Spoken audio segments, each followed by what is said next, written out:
Hello. Hi-ho.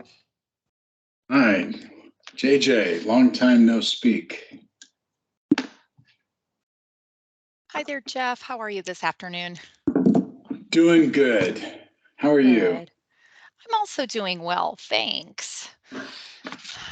I managed to get outside for just a little peek of sunshine over the lunch hour, and boy, is it a nice September day out there. Oh, I played golf yesterday. It was glorious. Nice. The weather, not my game. Oh yeah. Well, yeah. Your game is less important as long as the weather is nice. It's good to be That's out right. there, no matter what the final score ends up. So anyway, we've got a lot of people on board. Taking roll call. Who all do we have from the committee or the work group? I am just looking from the work group at our list. In addition to yourself and JJ, we have Kimberly Hendricks and Sean from PEB. And then Tom Siltebo did let me know that he was not going to be able to make the meeting today. So I think that said, we have everyone we're expecting. Good.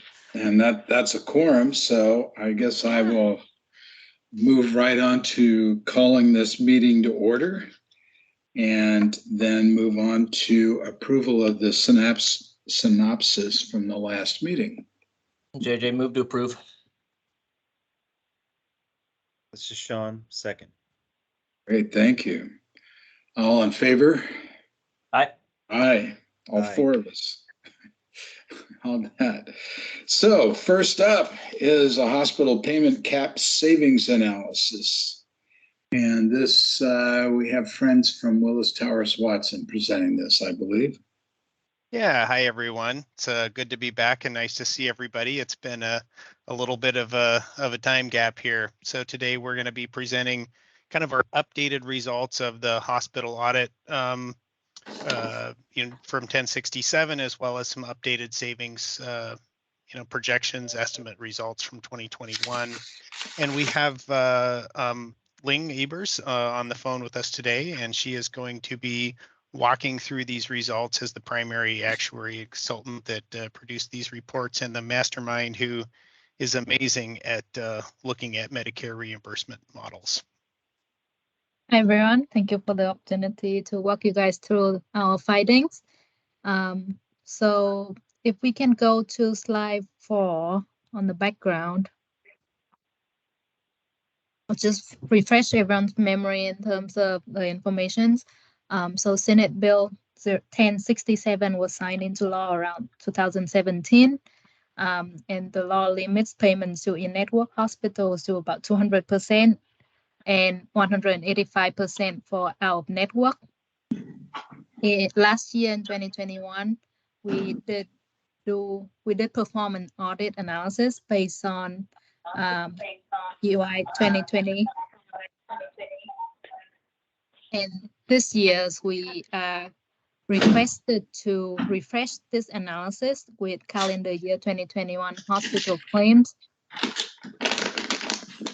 Just to remind everyone that OEP and PEP, the two programs that we're looking at, are on different plan years, where OEP's plan year 2020 is from October of 2019 to September of 2020, and then PEP is on the calendar year.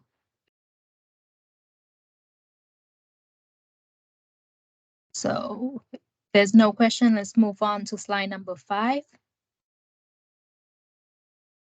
Just high level before we get into all the details and the findings, just a couple of data disclosure we want to kind of bring up top and get out of the way. One is to perform the analysis, we utilize carrier submitted data. We did review the data for reasonableness and consistency, but generally we relied on the carrier data to be complete and accurate. And then throughout the report later on, you'll see a reference to the overpayment by hospital and overpayment at the admission and encounter. What that means is we reviewed the pricing variances at the details claims level, but for compliance purposes, it's assessed at the hospital level, meaning we allow underpayment from one claim to offset overpayment from another claims, and the aggregate result is reported out in those later slides. Another thing to bring forth is throughout the audit process, we have some de minimis repricing element that's not accounted for in the pricings. For example, specific hospital payment related to uncompensated care. Those are not public information that we can get at. Some one-off payment that is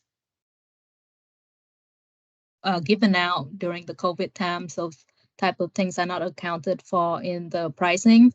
So a list of other data elements, whether we have got it from the carriers or not, details in the appendix. We can get into the details of that if there is questions at the end. But for those reasons, we deem that there's about 5% variation in payment pricing between what we report and what the carriers might have actually paid out. That's deemed within the realm of reasonability. Then last thing is, as part of the audit, we also did a benchmarking exercise, and for that, we utilize market scan data. So there's some, and we license it from Meritive US LP. So there's some restriction that we need to adhere to as we license that product. Any questions on the data disclosures page before we get into the actual findings?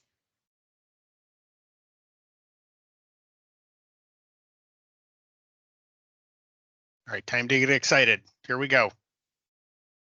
Okay, so, the audit result to turn out to be very consistent with the last time we did this analysis in 2020, which is all carriers that in compliance with the rule, although there appears to be opportunity for further review at the individual claim level. We observed some variation there, but like I said, in the data disclosure tab, there's some variation that we're not able to account for. So a couple percentage difference is deemed within reasonability. At a high level, savings in 2021 were higher than in 2020, and this is due to a couple of reasons. One is the implementation of the clarified rules, which improve inpatient facility reimbursement significantly. And then the other is the return to normalcy after deferred services in 2020. So there's some pent-up demand in 2021. More services means more opportunities for savings. So Senate Bill 1067, an initial savings estimate from November of 2018 was performed. And at that time, the estimated savings were at $81 million. Right, so in 2020, when we did our analysis, we found that the actual savings were lower at about $59 million. And that was driven primarily by inpatients not achieving the savings that we anticipated that it would. So after the clarification rules took effect in 2021, now the actual saving is at $112 million, which is in line with 2018 initial estimate, because there's a couple of years of change in there, but that shows the clarification rules had its intended effect, and the Senate Bill 1067 is now showing what we hope it would be.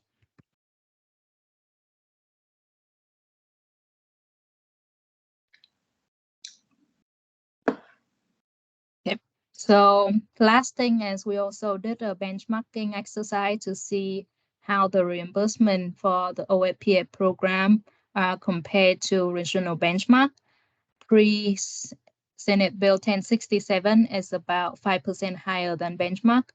After the clarified rules, now it's much more favorable in the tune of about 20% lower than benchmark, further solidifying the effect of the rule. Any questions on the overall story before we get into the details and showing you the numbers? Is that, I would just ask, is that in line with expectations? I feel pretty good. There's a lot of, I know that those clarified rules were a lot of work for everybody. And I think it really shows that they paid off. So. All right.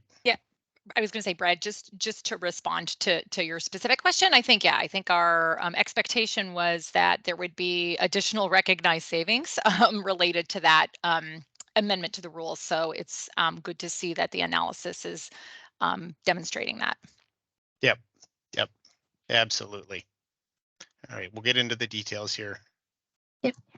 So we are looking at slide 8. So this table is summarizing the audit overall results by program and by carrier.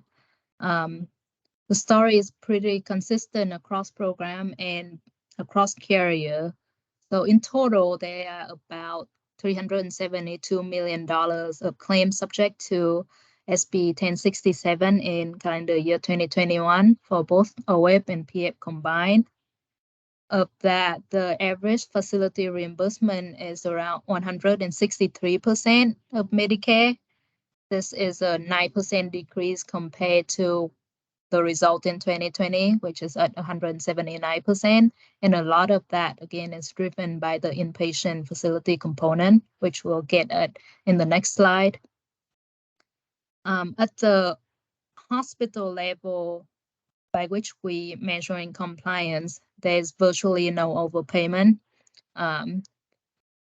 In total, you're looking at about $300K out of $371.9 million. So less than 0.1% of claims.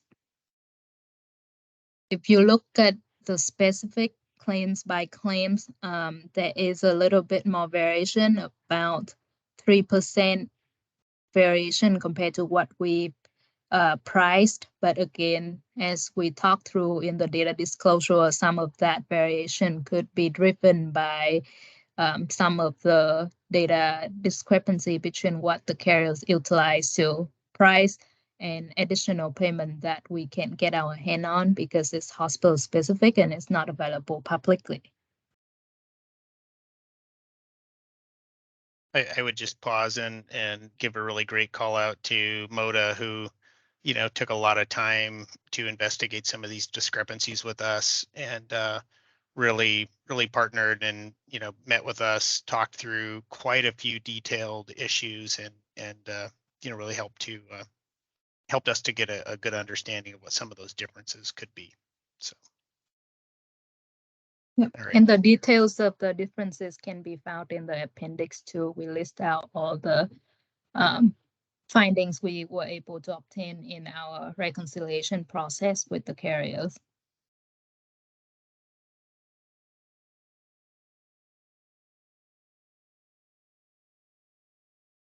Any questions on this slide before we move on?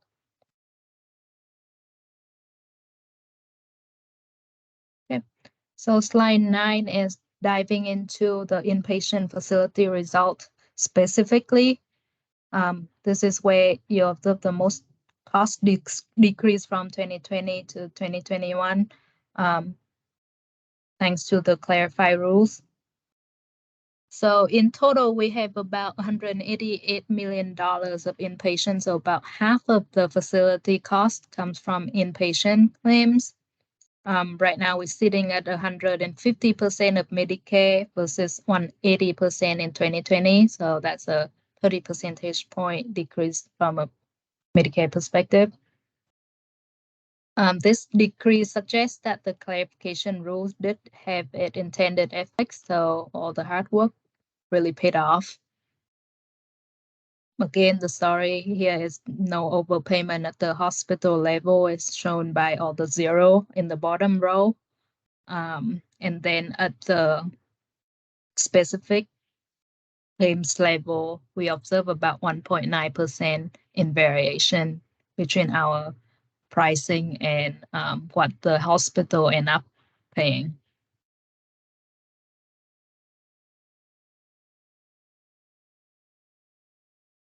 Okay. Same story for slide 10. We're looking at the outpatient facility. This one didn't really change too much from 2020 result, meaning the clarified rules mostly targeting the inpatient reimbursement. But same story in that there's virtually no overpayment that we observe at the hospital level, and all carriers are adhering to the rule.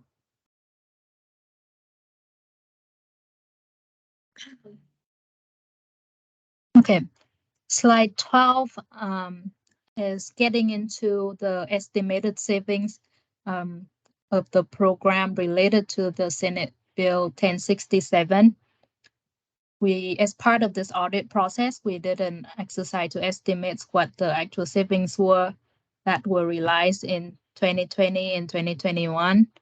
So on the left-hand side in the purple columns or pink columns as for calendar year 2021, and then on the right-hand side in purple is 2020 for easy year-over-year comparison.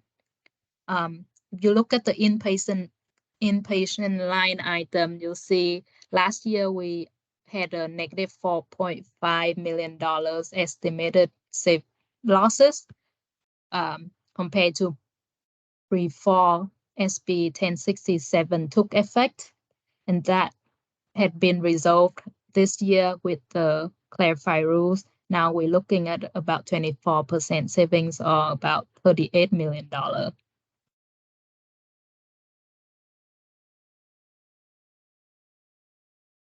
On the outpatient side, the result is consistent year over year. We're looking at about 40% savings, bringing down the average reimbursement before SB 1067 at 251% down to 178% in 2021.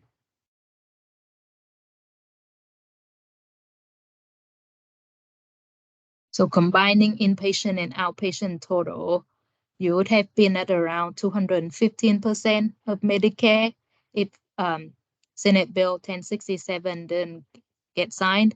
And then with the Senate Bill 1067, it got brought down to 160%, so a 33% savings, or $112 million equivalent.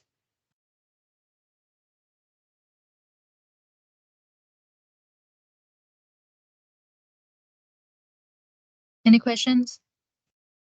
Yeah, I just would note that, you know, the big change there is on the inpatient side. Looking at the purple boxes, remember last year we were at negative savings at 4.5, and you flip that substantially to 38 million of savings. So, you know, that's really where your big driver is coming from, and you can see that reflected in the percentage of Medicare as well. So.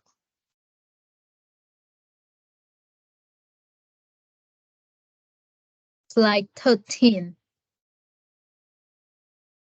Kind of same story here, just looking at carrier by carrier. The pattern is the same way. Individually, each carrier have improved savings for inpatient. Now, the key highlight here is obviously you already started with lower reimbursement. There's less room for further cost savings. So Kaiser before 1067 was already at 173% of Medicare, so only achieved about 22% savings. And then Providence, where the reimbursement were slightly higher, 228%, have seen 40% of savings after the rule.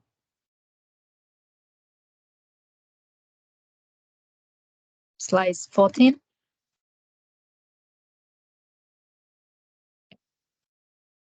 So the biggest thing, so this is the slide last year, when we look at it, we see a lot of different services where prior to the rule was under 200%.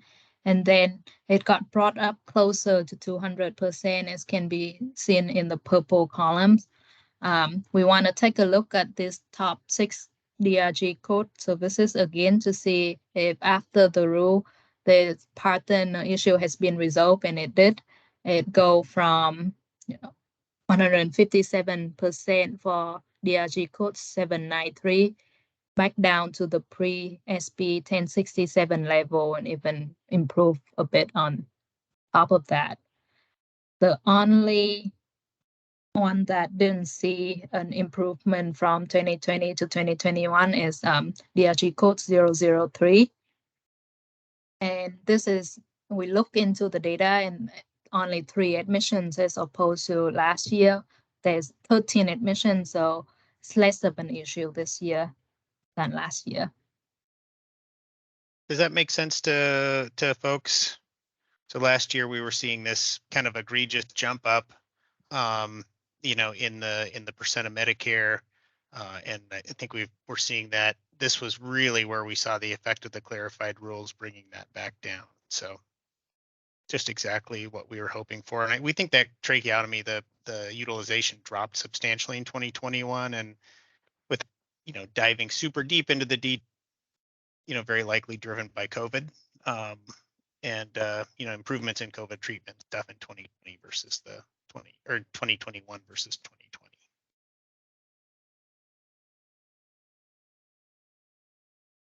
Yep. Next slide. The last slide before the appendix stuff. This is where we bring in the benchmark information to see how OMPA reimbursement compared to benchmark. You see here, highlighted in yellow is the overall aggregate view for both the 2 programs and across all carriers. Before SB 1067, you would have been at 215%. After is at 160%. So that compared to benchmark would be 205%. So pre the Senate bill taking effect, you would be about 5% higher than benchmark. Now it's much more favorable relative to benchmark. Then if you look at the inpatient, this is where, before 1067, you are around benchmark level 175% relative to benchmark at 173%. After the rule, you're down to 140. On the outpatient side, there's more room for cost savings because before the rule, you're at 251%, higher than benchmark at 232%. After the rule, you go down to 178%.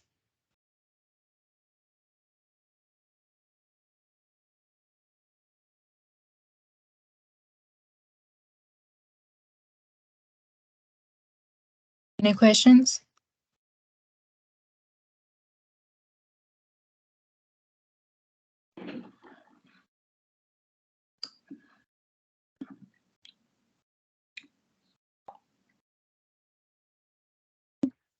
There's no other question, then we can go to the key takeaway slide. Let's reiterate what we talked about.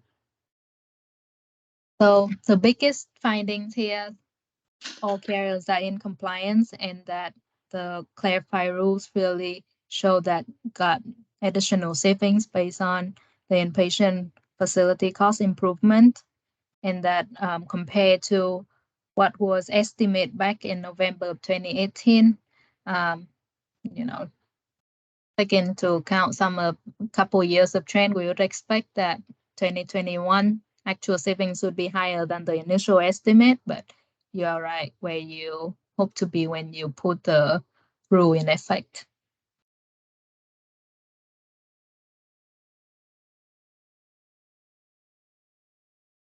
That's all I have. All right, thank you very much, Ling. So generally good news, no surprises on the audit. very nice, comfortable confirmation on the savings change. And so I guess if there's any questions or comments from the work group or anything, if not, I think we can move on to the next topic. It's been a pleasure chatting with you all again. So Great look job, forward Brad. to presenting to folks on the board and passing this really great news along to the OEB and PEB groups as well, if that's the IWG's direction. I gotta say, I was really happy to hear this. Last year, this was an exercise in pulling my hair out because, the hospital administrators are paid to make as much money as they can, and they did a good job of finagling the rules to do that. And with the rule change, this is excellent news. So you'll be very appreciative of that. Yep. As Sean used to say, you got to watch for the whack-a-mole. Mm-hmm. So, Yeah. Thank you, Brad. We really appreciate your presentation here today. Just All to right. make sure, are there any final comments or questions? Okay. All right. Thank you all. We Thank will you. go ahead and bow out from the Willis Towers Watson side. Questions or Okay. follow-ups, you all know how to reach us. Yeah, good.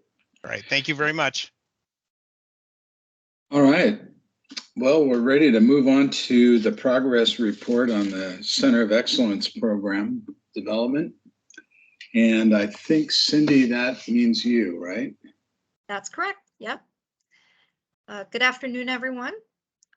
Just as a little bit of an overview, we were going to start out with an update on kind of where we are with the quality data analysis, using our internal tool as well as working with the carriers.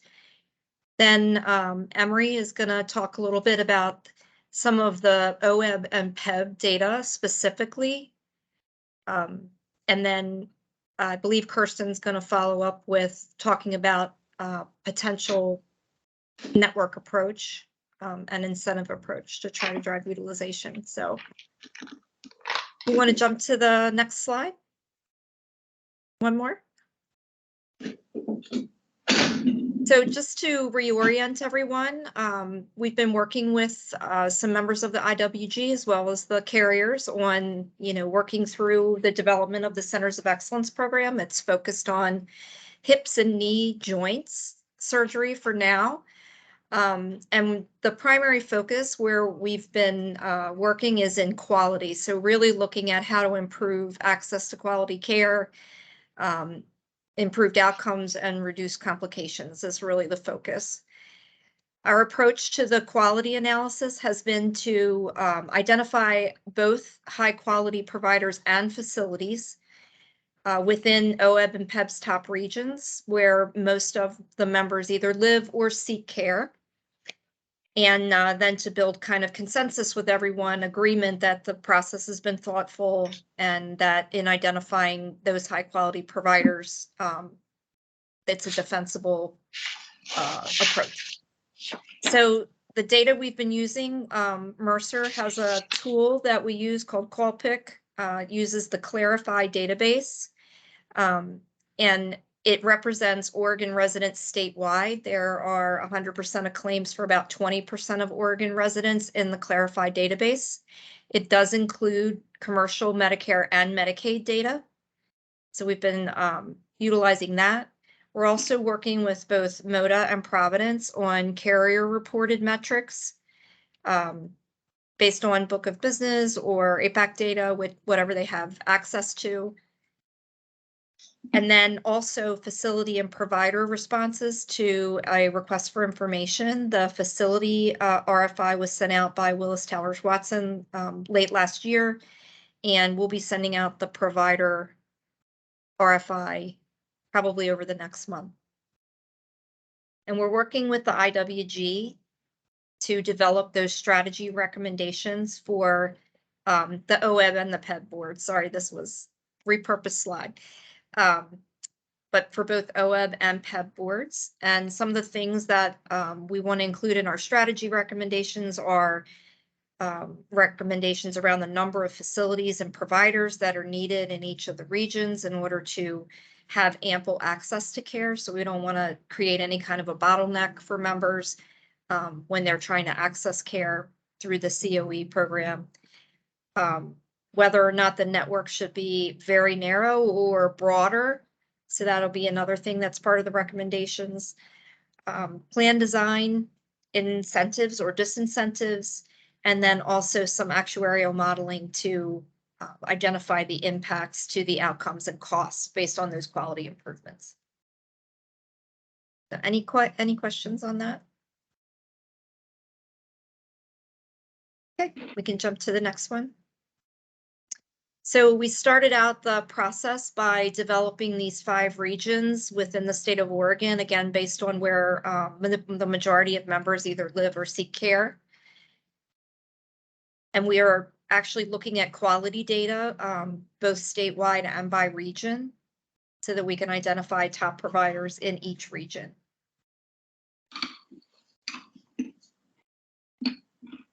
We can go to the next slide. Just as kind of a refresher, the facility evaluation, this was information that was in the RFI that was sent out to the facilities late last year. And we really consider these to be sort of minimum criteria. So we're looking for facilities that have ample procedure volume, that are accredited, that have these sort of table stakes kind of programs and guidelines in place. So physical therapy protocols, functional assessments, and definitely a focus on promoting conservative therapies prior to surgery, or even for members who are not good surgical candidates, that we're steering those folks to safer alternatives. Okay, you can go to the next slide. This is some QualPIC data. This is statewide, the top 10 facilities by volume.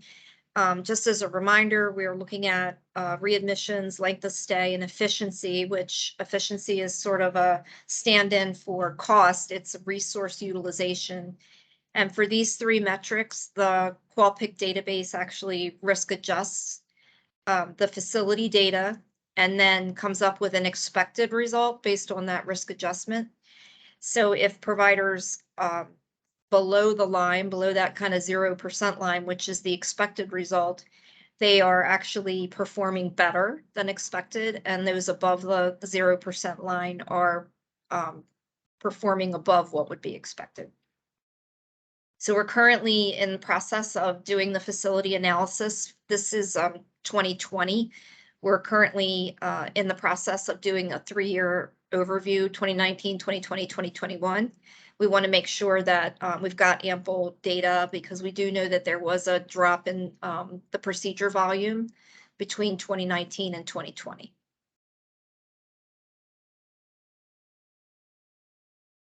We can go to the next slide. Also just wanted to touch on the provider or surgeon evaluation that's in progress as well. So the QualPIC metrics are listed there in the green. Quantitative metrics around surgical site infections, complications, readmissions, emergency room visits, also looking at volume of procedures and efficiency, again, that resource utilization. So are providers using more resources than would be expected, or fewer resources than would be expected? We're also looking at those carrier reported metrics around volume and complications, as well as things like opioid use and ER visits and readmissions. And then in the purple, that's those are some of the qualitative data that we'll be collecting from providers over the next couple of months. So things around board certification, guidelines around BMI and tobacco use, physical therapy protocols, and member satisfaction. What we'll do once we have collected all of this data is then triangulate all of that together, so that we are not just using sort of like one source to identify the high performing providers. We want to make sure that we're collecting as much data as we can and looking at consistent patterns. Any questions on that? Okay, so just wanted to give you some quick provider information that we have for so far for 2019 and 2020. the QualPIC data for 2021 is currently being reviewed. So you can see here that providers for each region, there was a drop in the volume of providers in the database, as well as the volume of procedures between 2019 and 2020. So that's kind of what this is showing. This is not, I did want to make sure we noted that this is not OEB or PEB specific data. This is from the Clarify database, so it's all of the data that they have. And then if you want to jump to the next slide. So this is actually some data on complication rates, and we provided this for 2019 and 2020. This is, again, complication rates are only one metric out of, a group of metrics that we'll be reviewing, but did want to share some of the data with you. This is for 2019, and it shows for each of the defined regions as well as the rural area, which weren't assigned into, so it's kind of like the coast and then the southeast part of the state. Providers for that, and then the non-Oregon, because we did see Idaho and Washington in the data as well, folks who were living in Oregon utilizing those non-Oregon providers. So wanted to give you some context that what volume of procedures those providers did do in 2019, and you can see obviously where there's more providers, there's more procedures, which makes sense. And then also listed in there what % of those providers had at least 25 surgeries, which is kind of the leapfrog guideline for kind of starting to assess for quality to have adequate volume. And then on the right side of that table are just different ranges of complication rates and sort of where what percentage of providers fell within there. So you can see that in 2019, most of the providers in the 5 regions were, around 50% or better, between 0 and 1.5%. The greater than 5%, we're kind of looking at sort of the outliers on that side. And again, these complication rates aren't risk adjusted at this point. So just keeping that as kind of a note that, that some of this may be driven by the risk profile of population. Any questions on that? Okay, and then the next slide is just the same data, only for 2020. Gives you just, the change in the volume of the providers as well as the volume of the surgeries. You can see there were about 2,000 fewer surgeries in 2020 than there were in 2019. And the complication rates actually were lower. The very high complication rates were actually lower in 2020, which is one of the reasons why we want to make sure we're looking at all of this data over a 3-year span. So I think that's it for our section on the update on the data analysis that we're currently doing. And I think we're going to turn it over to Emery to talk a little bit about OEB and PEB specific data. Thank you, Cindy. So if we can move on to the next slide. Thank you. What we're showing here are actually going to be claims over the past 3 years. So it's on incurred basis down there in the footnote below. It's going to be from April 2019 through March 2022. The data is actually from the Meritive database for OEB and PEB. That's we used to refer to as IBM Watson. I think they also referred to as Meritive during the earlier presentation. But so the claims information here does come from the database.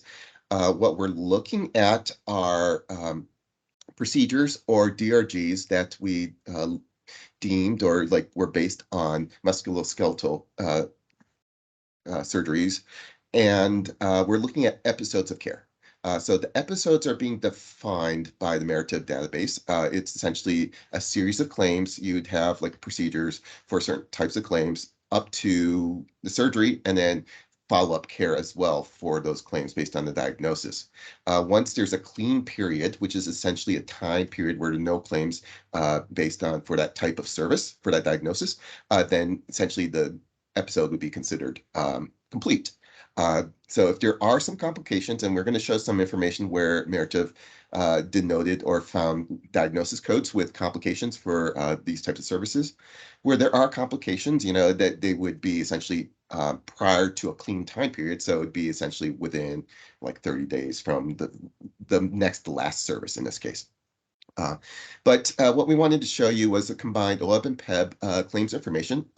So at the top, you can see there was about 1,700 surgeries over those 3 years, and there were 84 different facilities that were utilized. The map you can see there on the left is the same one based on the regions. What we wanted to show you in the table on the right was actually the various regions and the facilities in those regions. So it's not necessarily the members who had surgeries or where they're going. It's really the facility. So in the Northeast section, in that blue-green color, there were 3 facilities that were utilized by OEB and PEB, and there were 54 surgeries performed at those facilities. In the metro area, there were 20 facilities identified and 620 surgeries. And Willamette Valley down below, 11 facilities, so fewer facilities, and about 583 surgeries. One note here, facilities do include ASCs in this case. So it's not just hospitals, but ASCs as well. So there might be a few more facilities than you might think for each of these regions. So that's because there are ASCs that are located in there. In the central region, there were only 2 facilities that were utilized, and 67 surgeries performed there. The southern region, you can see Douglas, Jackson, Josephine counties, 7 facilities and 182 surgeries. And then the rural areas, which are up along the coast, and as well as the southeast, there were 6 facilities with 43 surgeries performed at those facilities. And so in Idaho and Washington, you can see there's quite a few number of different facilities that were utilized. 21, and those include those on the border, as well as some like up in Puget Sound, Seattle area, and other locations as well, north, southeast Washington. There were 21 facilities in total, it's in significant number just north of Portland, and 138 surgeries in total. So there is definitely a large volume, or a relatively large volume of surgeries for OEB and PEB members that are out of state along the border regions. And for the other, there's 15 different facilities, and that includes like California, Montana, other states not listed in Oregon, Idaho, Washington, and a total of 17 surgeries. So mostly one-offs in that case. Any questions or comments before we move on? Okay. So this next slide gives you a breakdown of the member, where they're located, as well as the facilities that they locations of the facilities that they utilized. So the member regions go from left to right across the table. So the columns down, and the facility locations are tied to what you saw before on the right, top to bottom.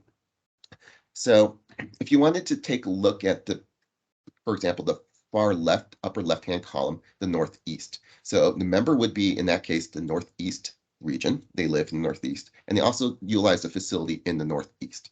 And so in this case, the Northeast is only Oregon. It doesn't include potentially a Washington border facility, but there were 53 of those performed there. And as you go down, 11 of those people living in the Northeast, or based on their zip code or the code that the PEB census denoted them as, actually went to the metro area for surgery. So there were 11 who traveled to the metro area. In the central area, 3 of them traveled there.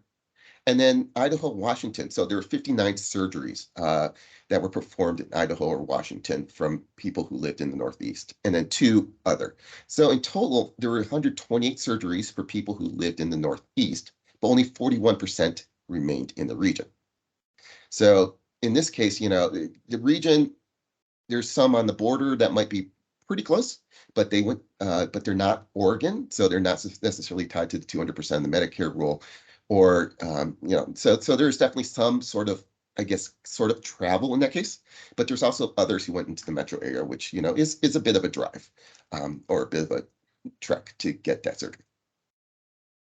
As we move across the different member regions, so Metro's the second one there, and you can see the people who in the Metro, the vast majority stayed in the Metro area. which is not too surprising. 437 surgeries performed there. The Willamette Valley got 26, so a few people did go a little bit south in that case. A couple people had surgeries in Central. There were some in Idaho and Washington, which is not too surprising if they go up across the border into Southwest Washington, and one in other. So 90% of the surgeries for people who lived in the metro area stayed in the metro area. And a little bit more if you want to add the Willamette Valley into that equation. For the Willamette Valley, the services were performed mostly in the Willamette Valley, although 127 did go into the metro areas. And you can see a lot of one-offs for some of the other locations. So about 79% remained in the region, more so if you want to add metro as essentially not traveling too far for surgeries. For the central region, which is the column over to the right, most stayed in the central, 86% did. 5 had surgeries in metro and 4 surgeries in the Willamette Valley. So a little bit of traveling there. The southern region, you start seeing a little bit more travel again, where some people went up to the Willamette Valley, 33 surgeries there out of 210 total, and then 6 actually went all the way up to the Portland metro area. So there was about 80% of the surgeries remained in the southern area there. And then once we start talking about the rural areas, this is, I think, rural and northeast, I guess, are where you're seeing the most travel. For the rural areas, and where the COE might be most important, only 27% were able to have the surgery performed in the rural locations. The rest of them had to travel to the metro, Willamette Valley, southern regions, or Idaho, Washington. So there's people, in the southeast and along the coast, they moved to metro Willamette Valley. So, you travel an hour and a half or so. Some people went to central. Some went across the border, but there's definitely some movement going on there. JJ, you have a question? I think this is a pretty telling stat because I know one of our concerns with structuring this is forcing people to travel. And this shows that in the existing structure without COE, they travel anyway. Definitely. Yeah. So, I mean, the certain locations where there's fewer facilities, Northeast, had 3 in that specific location. Yeah, they're traveling either to the metro or Idaho, Washington. Yeah, and definitely in the rural areas, finding providers. There is definitely travel going on there. So overall, the members, about 3/4 of the members stayed in their same region to have the surgeries. A little bit more if you want to add the kind of combined metro and Willamette Valley, but about 1/4 of the people having surgeries are kind of having them not in the specific region that they're in.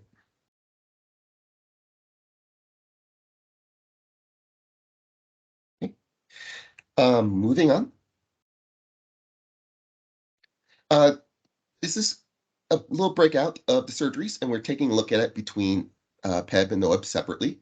And we're also splitting it out between inpatient and outpatient. So you can see the number of surgeries there on the left. For PEBs, the first column, OEBs, the second column, as well as the various regions. I guess the takeaway for me here is, OEB has a few more surgeries than PEB. The locations aren't too drastically different, although with the central region, there's more for OEB and southern region. So, but the other locations are kind of in the ballpark. The Metro and Willamette Valley kind of have a little bit of flip-flop between the two, but generally, maybe OEB might be concentrated a little, you'd be a little bit more concerned about making sure you have right coverage in southern and maybe central regions compared to PEB, which is just kind of staying in the Metro and Willamette Valley areas. The center section shows the breakout between inpatient and outpatient. So the inpatient were listed as those who had the DRG, and outpatient were based on identifying episodes based on procedure codes. And so the percentage, so the raw numbers are the center section, and then you have the percentages to the right in terms of the percentage that are inpatient versus, or actually the percentage that are outpatient is shown there. So you do see some pretty big differences here where, like, let's say the southern region, which is like right in the center in that, I don't know, light green bar, the vast majority are performed outpatient, especially for PEB. 95% of them were outpatient, and then 76 for OEB. The metro area kind of similar percentages, a little bit more consistent between PEB and OEB, about 80 and 81%. But then you get to the some of the other locations. Central is kind of closer to 50%, but then Northeast, there's a little bit more inpatient than outpatient for PEB. OEB's about 60%. And then the rural areas where a lot of it's done inpatient. And the Willamette Valley is a little bit surprising, where there's a little bit more inpatient than outpatient, which is, compared to the metro, where you're mostly outpatient, it's a little bit of an interesting finding that in the Willamette Valley, a lot of them were performed in hospital inpatient in this case. But overall, 62, 63% of the surgeries were performed outpatient. The outpatient surgeries, are typically going, you have to be better condition, lower acuity cases for outpatient services. If you're inpatient, you tend to be, higher acuity, higher need. And we'll see actually some of the results of that on some later slides. But a little bit interesting seeing the percentage, at least in my mind. Any questions, comments? Okay, moving on to the next slide. Just kind of a refresher on complications. Just to, there's certain complications that we want to note. The data does come from narrative, and there's various complication diagnoses that are based on the ICD-9, ICD-10 codes, especially for musculoskeletal conditions. But some other complications are, like fever, sepsis, wound complications, blood clots. You definitely don't want to have those. And those are the things that we're trying to, identify the providers who have the fewest complications, have the fewest issues with, like, the wounds or blood clots or any other injuries or things like that. So the member, feels better. You don't have the pain. You don't have the readmissions.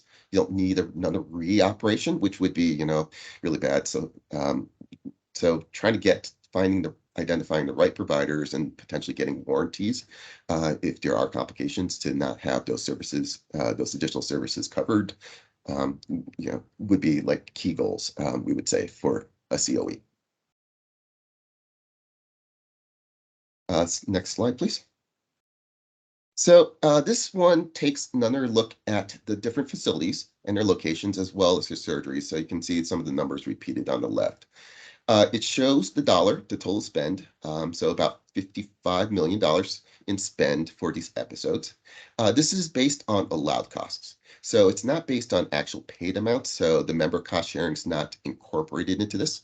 But we wanted to show you just kind of the total spend, allowed cost, to give you a relative cost that's not influenced by the plan that the member selected. But overall, with the $55 million and the 1.7 or 1,700 surgeries, the average spend per surgery in this case was about $32,000. And you can see the variation in cost by the various regions. The metro area was the lowest cost at $27,000. Willamette Valley was a little bit higher than the average at $35,000. Central and Southern, they were about right about average. But then you get to some of the other locations, the Northeast, where the cost per surgery was $45,000. So that is, 33 or, a third times more expensive than the average cost. The rural areas, again, were also about $44,000, so above. And then you get Idaho and Washington, the costs are a little bit higher, not as much as Northeast or the rural areas. But then you get some of the others, the one-offs where they're going out of state, and those costs are $47,000 on average compared to the $32,000. So,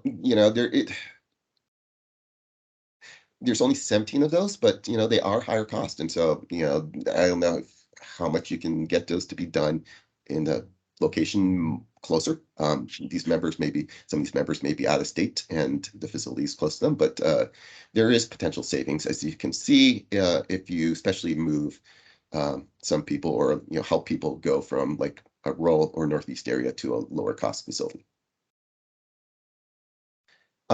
Sean, did you want to make a comment, or are you just going to just want to leave the written? No, I mean, that kind of speaks for itself, I mean, it's kind of what led us down this path in the first place. It's just like this huge variation in costs, and we can see it's not related to quality. And that's the whole point. So That's really great. It's interesting. So we do show some complication information there on the right. So this is based on the Meritive database, as mentioned before, based on the diagnosis that has a complication. It's not risk adjusted, just so you know, and it is different, potentially different, although it's in line with what Qualpic shows in terms of the percentage of complication rates and what we might be expecting. But you know, if different data sources, you know, you pull it different ways, you could end up with different complication rates. But we just wanted to show you what Meritive said were complications for these episodes of care. And so there were 39 in total for all of the members, and that represents about 2.3% of the population. The range, Northeast and Metro were just a little bit below the average. Willamette Valley's right about the average. But then the Central region, you had a little bit higher complication rate than the average. It's actually, I guess it would be close to double the average, which is, you know, it is being double is a bit higher. The Southern region, it's a little bit above at 2.7 versus a 2.3. And then the rural areas, again, a little bit higher cost, and the complication rates basically, at least based on Meritive data, is double. That being said, I mean, that's 2 complications on 43 surgeries, but still 2 people who unfortunately had issues with their surgery in this case. Idaho and Washington, there's a decent number of volume, 138, only 3 complications, so it's right about the average. So that's kind of a quick look at the complications by the regions. Before we move on to the next slide, does anyone have any comments or questions?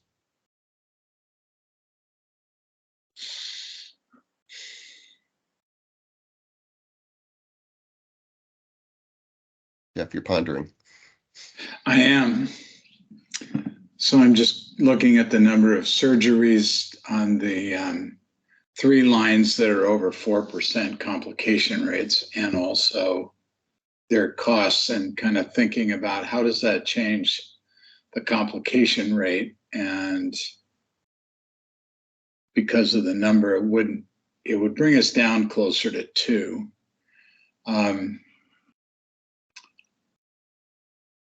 But at the same point, I guess I like to know what the medical profession feels is an acceptable, dare I say, acceptable complication rate.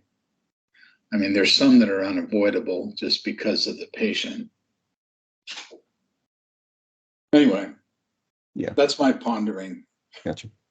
Yeah, so we do provide a little bit of a breakdown on the complication rate. I mean, this isn't risk adjusted, so there is justification for risk adjustment, and we'll kind of show it on one of the later slides kind of once we get to another subset of the data. But Ali, you had a question?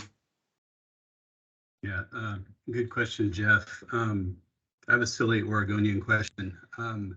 For Idaho and Washington, do they charge sales tax for medical care there? I have no idea. No, but you can Anyone pump else your there? own gas.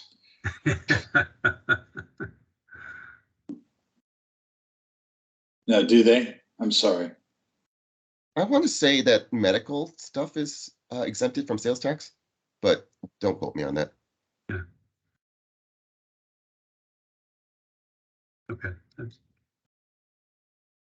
Well, I guess to some extent, this really speaks to the quality issue, probably more than the savings, but quality is really important. I mean, I'm not saying it, I mean, there are opportunities for savings here, especially if, I mean, even if we just put a ceiling is that we won't pay more than $32,000 for surgery. If we could do it that way, there's savings to be had. Maybe not dramatic, but certainly meaningful. I mean, that's not the approach we're going after, but just trying to triangulate these things. Yeah, and we do, and Kirsten's going to show you a proposed approach, which actually I think might align pretty well with your thinking. But definitely. Sean? I guess I have 2 questions for you, Emery. One, when we're looking at these costs right here, how did you deal with the whole bundle payment situation, you know? Mhm. How did you deal with the situation that maybe the Northeast includes more stuff in the actual pay, charge, whereas the metro area maybe doesn't include um, certain things, so it's like you're not comparing apples to oranges. So that's my first question. My second question is, I really do understand why not to risk adjust. We've talked about this because when you risk adjust, it's going to have to be a special risk adjustment, because the point is you shouldn't do some of these surgeries if you had to risk adjust it, like if the patient's really high risk, that was not a good surgery to do. And so you don't want to lose that, it's so how are you going to deal with that, I guess, because it feels like the usual blunt instrument of risk adjustment may not be appropriate in this situation. Yeah, and the risk adjustment, I think, I don't know, for me, it might provide a little bit more color to the complication rate.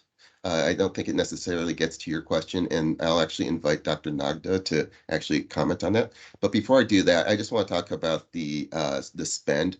We were trusting the Meritive database to create the episode of care in terms of the services and the time frame based on the diagnosis. So we didn't dive deeply into making sure that all of the services were the same, but with each episode, there may have been more or less based on that particular member.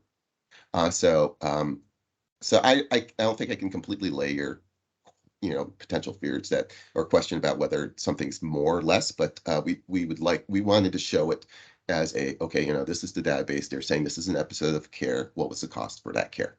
And Well, so yeah, that makes sense. I wonder, it's probably proprietary, etc. But I wonder if there's any way of taking a sample of like 5 of them or something and just like comparing the bills and be like, oh wow, this one had twice as much stuff. Just sort of like a validity check. Yeah. I don't know what you think. No, we have them identified, so we definitely could do that in some cases. But we just haven't done that. But Dr. Nagda, did you want to Yeah. be able to? Yeah, sure. So yes, in terms of like risk adjustments for complications, risk adjustments helps in certain areas and it does not help in certain areas, right? So if you're average, if you're looking at multiple lines of business and things like that, then definitely you want to risk adjust to make sure, for commercial population, you're comparing apples to apples or as close to apples as possible. Since this is OEB and PEP specific data, risk adjustment can help with, if there's an outlier in spend to kind of help understand some of those things or help negate or eliminate some of those variabilities. But in terms of truly understanding the complication rate of a certain provider or facility, absolutely, risk adjustment can take some of that away. So looking at it through multiple lenses is important. And, so there is value in looking at it the way it is today for OEB and PEB as raw data. And we are able to appreciate certain regions where there is higher complication rate. I'm sorry. And then when you look at it in terms of with physicians, what happens is, typically with physician conversations, in my experience, when you go to them with their data, the immediate answer, if it doesn't look favorable, is I see more complicated patients, right? So in those situations, it's good to have some risk adjustment with their peers as well. So I think there is pros and cons to both, and QualPIC data is risk adjusted, and here we are looking at complication rates as a raw number as well. So it provides both flavors. Thank you. Any other questions before we move on to the next slide? Okay.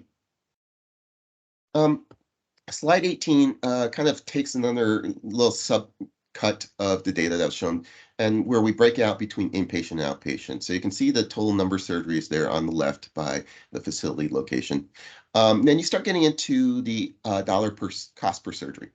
Inpatient average cost was about $39,000 per surgery on total for OLEP and PEP. And on an outpatient basis, it's $29,000. So some of it has to do with ASCs being outpatient and being lower cost. Some of it's, just the complication or the difficulty of the surgery, where it's like the patient has potentially like lower acuity.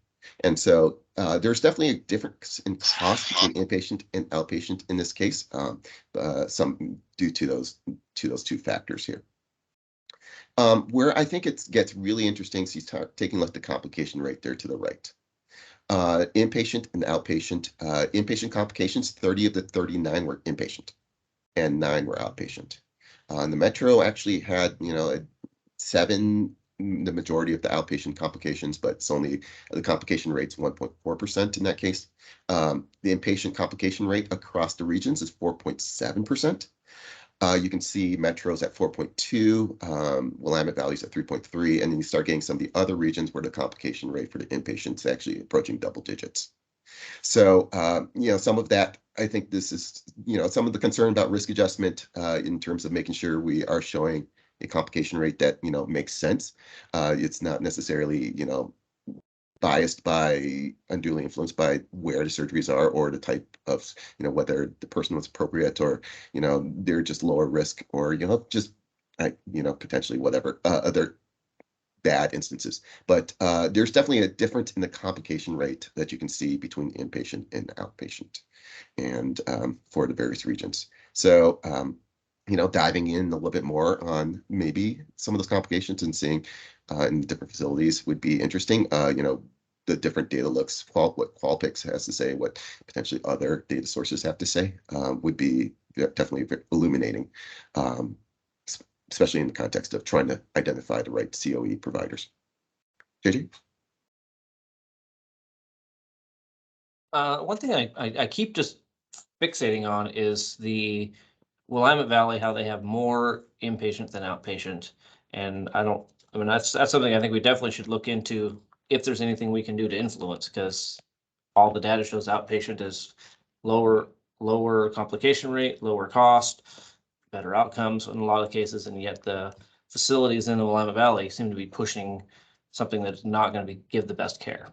So if there's something, I don't know if there's anything we can do to influence that, but that is a glaring stat versus the whole state. Yeah, definitely something to look into. I think one thing I'll just mention, JJ, also is the patient selection between inpatient and outpatient. That you typically select patients that are less risky, have fewer comorbid conditions, or in relatively better health as outpatient or ASCs. So that might factor into the complication rates for an outpatient place of service compared to the inpatient. So just something to keep in mind, but totally hear you. Even the number of procedures are much more inpatient than outpatient. So definitely something to look into. Thank you.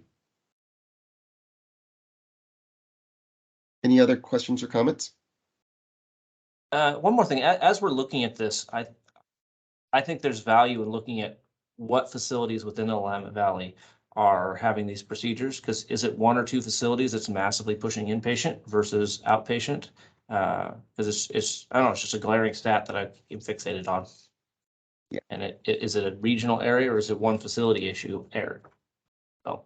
Yeah, the next few slides, I'm not sure it's necessarily going to because we blinded it on the next few slides, but we did have it by facility, and we did take a look. I mean, we do have that information to take a look, but didn't show it in this presentation. So actually moving on to the next slide. So top 10 for OEB and PEB facilities in terms by volume. And you can see the facility type is listed there. And you can see the region. The facility type in this case is hospital versus ASC. So we don't actually, I think, show the inpatient outpatient split, but we do have that available in the data. But the number one place was hospital in the metro area with 226 surgeries.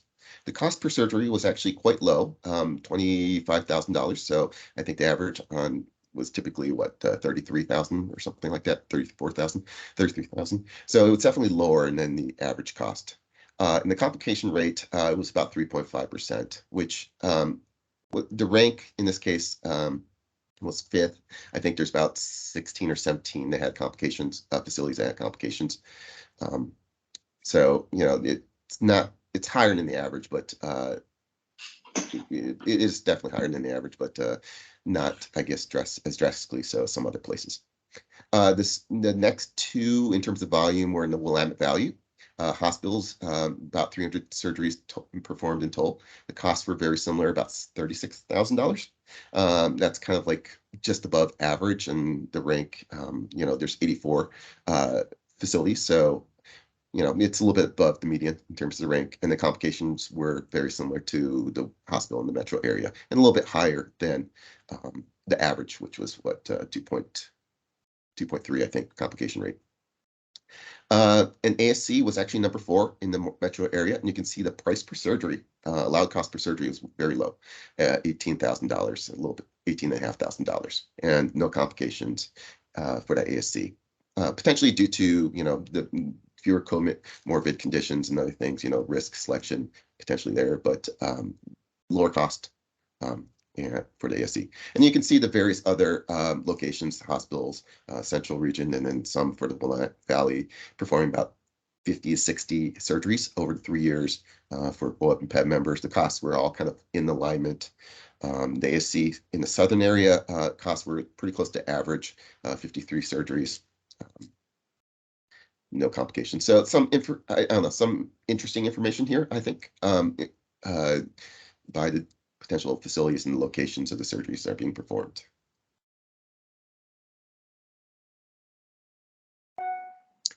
The next slide, we're showing the lowest cost facilities on the average cost per service per episode. As you can see, it's pretty much dominated by ASCs. The first one, there's only 3 surgeries there, but each surgery was on average was 16,000. And then the hospital in Washington had a couple surgeries and about $18,000. And then the ASC in the metro area, I think we talked about earlier, $18,500. The Willamette Valley, there's another ASC, so a lot of those were outpatient. The cost there was under $20,000 per episode. And then, yeah, the different metro areas, 20,000, and then there's the one-off with the ASC in the non-Idaho, Washington location. And then there's a hospital in Central that was under 22,000, and then yeah, Willamette Valley and the Metro Hospital with the 10th lowest cost, but the most surgeries performed for OEB and PEB. Sean? Are ASCs generally owned by hospitals, or are they competitors? I think a lot of them are definitely competitors. Dr. Nagda or others, do you have a little bit more information? Yeah, I don't know the scene in Oregon, but usually ASCs they started off being, you know, independent, but then started to being acquired by facilities. But given the nationwide trend of shifting of care from tertiary to local and from inpatient to outpatient, driven by some of the CMS regs and priorities, there has been continued, you know, the hospitals are not taking volume away from ASCs. In fact, they are also routing more care to ASCs, but I'm not sure of Oregon's specific information on who owns majority of these ASCs. Sean, it's James. I don't know the answer there, but I think it's a great question. And I think that there's a chance that because it comes up as a facility ASC, it is being billed in that way and not being billed as a hospital, off campus, whatever. But it has big overlaps with the site neutral questions as well. Well, just for future conversation, you know, we've talked about one of the core problems of healthcare, if not, you know, American inflation, is industry consolidation, right? And that's happened in Oregon. That's definitely one of our features. So I guess I'm just throwing it out there. We don't have our legislative partners on the call, I don't think. But part of the point of this group was to like uncover things that might need attention. So I'm just throwing out there that maybe that's a discussion.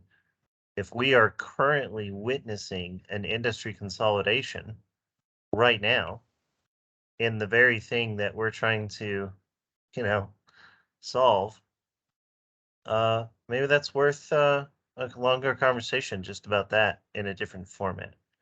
So I'm just gonna leave that there and maybe future conversation. Yeah, definitely. Yeah, we can do some research on that, Sean, and kind of see what the landscape is in Oregon.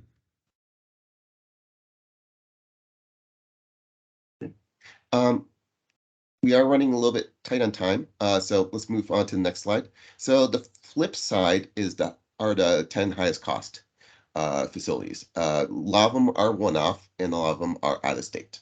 So I think we illustrated the average cost for out of state was out of region were pretty expensive. But there are 3 here that are in Oregon. There's one in the Northeast. There's 15 surgeries, and there's about $54,000 allowed cost. One in the Willamette Valley that had 10 surgeries and $56,000. And unfortunately, also one of the 10 had a complication rate, so their complication rate's 10%. And then Idaho, there's one there had 10 surgeries, and the average cost is $58,000. So in terms of COE savings, I think this illustrates potentially some of the outliers on the lower end might provide some savings if you can redirect them to lower cost locations. Moving on to this next slide. This is kind of showing you just a bottom 10 in terms of the complications, in terms of the highest complications. There's one location down at the bottom out of state, which had 1 surgery and the complications. But taking a look at the number of surgeries and the complication rates, they're all kind of like in the, 10 to, I guess, about 40 surgeries performed. So decent number, but not the larger, higher performing, higher volume locations. And you can see that various locations do range across the state. Metro for one, coast, so that's more like a rural area, and then a couple southern as well as Willamette Valley. So there's a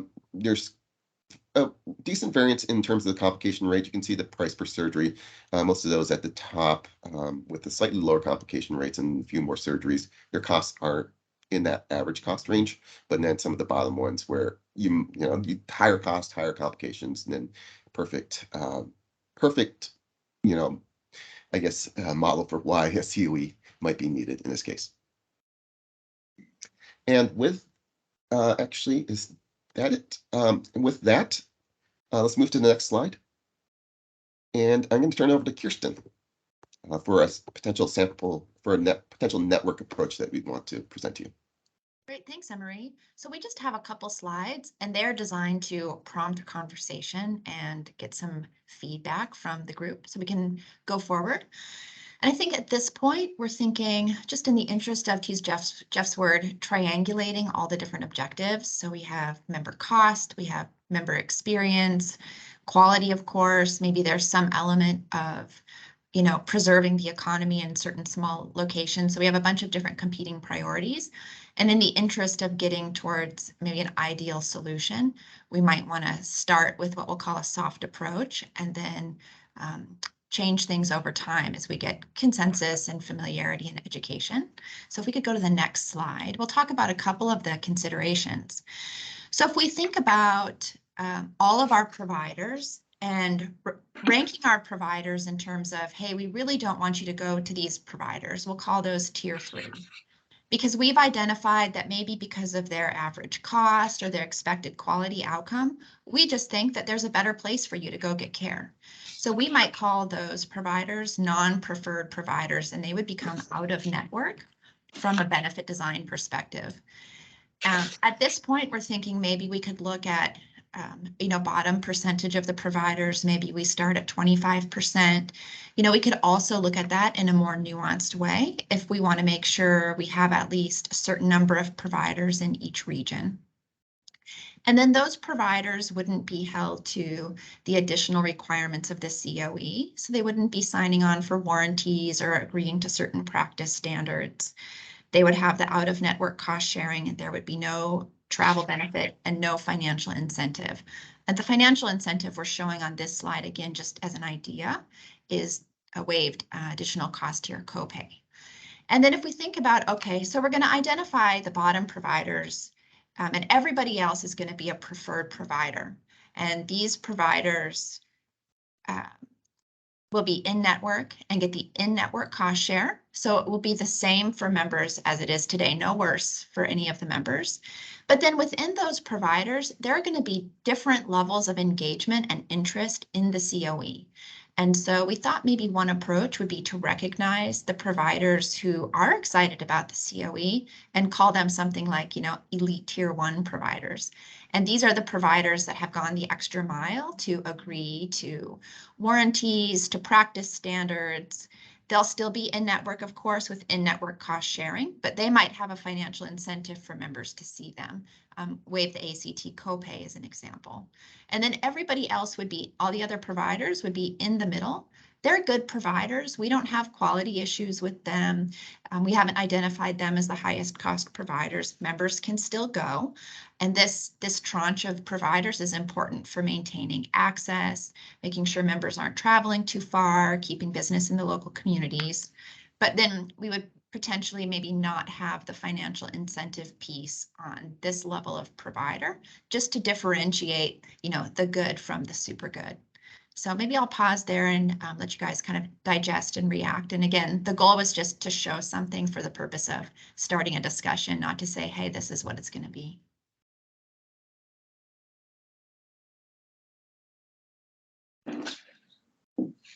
Well, I'll jump in and say I was intrigued by this, so I appreciate you putting it forward.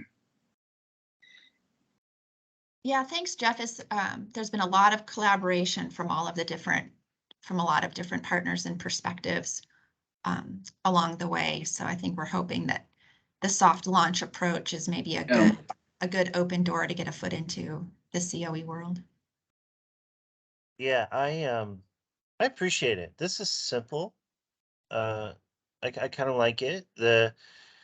I think it's easily justifiable. It's just like, yeah, there is there's a tier of providers who do this surgery that we are not excited about based on their performance. And we don't want you to go there at all because we just don't trust that they're going to do a good job. That's easy to explain.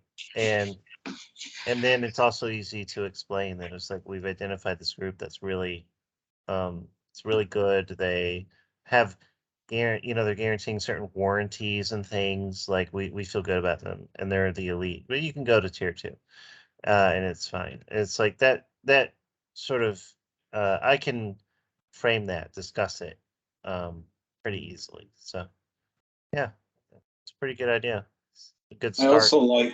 also like the idea that we already have additional cost tiers in place. So it's not like we're coming up with a new plan design that's, totally different. So we've got some familiarity here. Yeah, I think we're going to have the ACT conversation later on in the year, but it was brought up a couple months ago, hey, when the additional cost here was originally set up, and it was actually quite a long time ago. Right. Things were different, and there was the concern, hey, maybe now with other programs, it's redundant, or is it potentially causing health equity concerns? So by incorporating this idea of, hey, we'll waive the ACT copay if you go to these preferred providers, kind of a nice way of maybe starting to phase out the program or replace it with other programs that are focused more on quality and equity. And then next slide. So we just have one more slide on this idea for you. Just to illustrate that kind of a nice feature of the soft launch approach is really picking out, to your point, Sean, how you phrased it, like these are providers, we just care about you too much, OAB and members. We really don't want you to go see these providers. But the universe of providers left over is expansive. So we're not causing undue hardship with travel or access or further exacerbating high wait times. We've got the bulk of our folks from the in-network pool. And then from there, we'll partner with, certain facilities who are interested to be elite. And of course, the idea is to expand who's in that elite tier over time. And just to clarify, the data, the bubbles here, the bigger the bubbles, the more the volume, and this is actual OAB and PEB data. So the information that's shown on the prior slides actually gets synthesized here. So you can see how it might actually work illustratively for actual, PEB OAB members.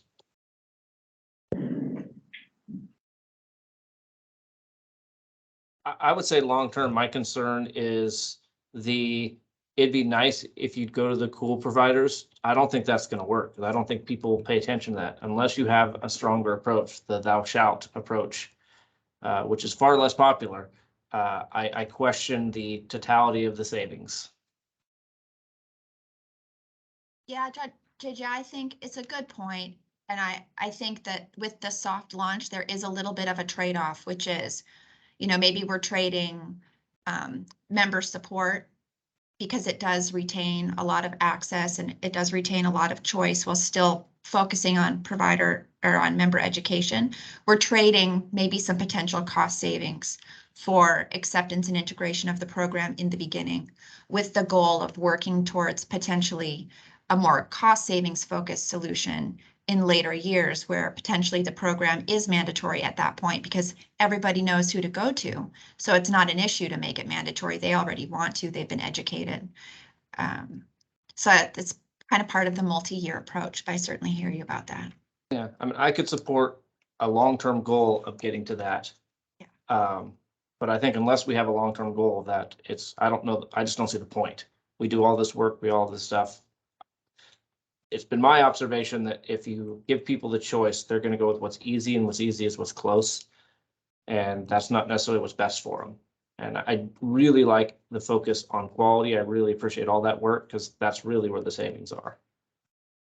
So that's my 2 cents. I'm a unpopular hard ass that prefers the thou shalt approach. Well, I support the idea of having a long-term goal. So, I mean, I won't define it any more than that.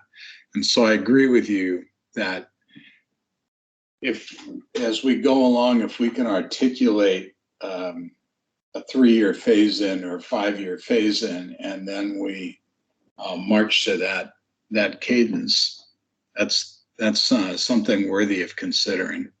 Yeah.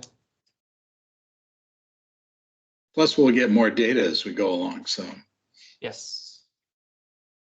It came up this morning in the PEB board meeting, applying the health equity lens to any recommendations that come before the board and identifying any potentially marginalized population. So, we'll want to make sure and highlight that the boards.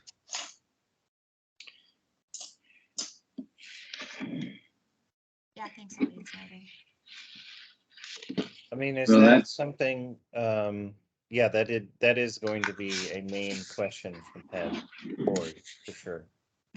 And I wonder if there's a way of, like, part of being you know, an elite provider is that there's some kind of evidence, something about being an accessible provider to people who are historically underserved by the medical system, whether it's some sort of integrated translation services, something that's above average on,